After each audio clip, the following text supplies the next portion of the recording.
যাচ্ছে। আবার স্বল্প কিছু মানুষ যেটা খবর পাচ্ছি তাদের কিছু ব্যক্তি স্বার্থ চরিতার্থের জন্য গিয়েছে। কারো কারো সম্পত্তি আছে, তারা দখল পাচ্ছিল না, এই সময় তৃণমূলের নামটা দিচ্ছে সম্পত্তি দখল করিয়ে নিয়ে যায়, সেই চেষ্টায় গিয়েছে।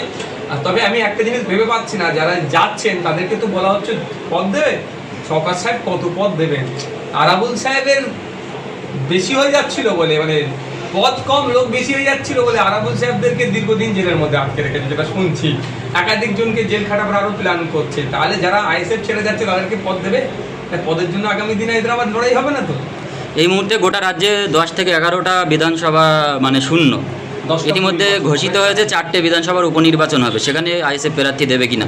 দেখুন, আমরা ভোটের ময়দানে এবং বিশেষ করে পার্শ্ববর্তী ভাঙড়ের পার্শ্ববর্তী হাড়োয়াতে আমরা হাড়োয়াটা এখনো পর্যন্ত নোটিফিকেশান আসেনি।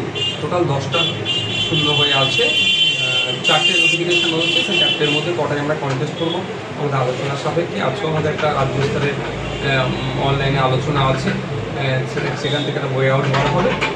রাজ্য কমিটি ডিসাইড করবে যে করা যায় সেই।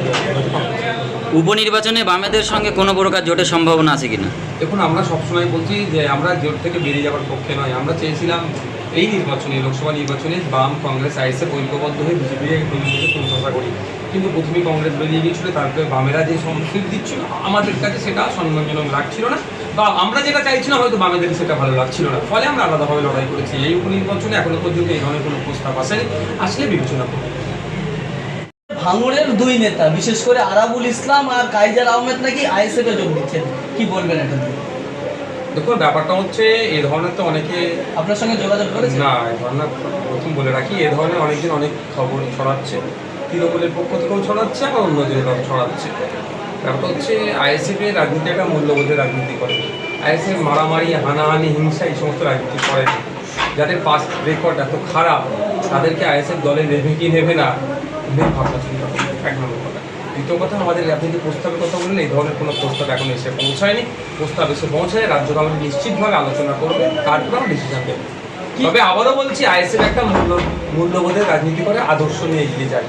আদর্শচ্যুত মানুষের এখানে কোনো জায়গা নেই। কিন্তু বর্তমান যুগে বেশি নীতিনৈতিকতা দেখাতে গিয়ে বামেরা আজকে শূন্য। তো আপনারাও সেই বামেদের পথেই কি মানে নীতিনৈতিকতা ধরে রাখবেন? তাহলে আপনাদেরও ভবিষ্যৎ যদি শূন্য হয়, নাকি তাদেরকে নেবেন একটু নীতিনৈতিকতা শিথিল করে? আমাদের লক্ষ্য হচ্ছে সমাজ ব্যবস্থা পরিবর্তন করে।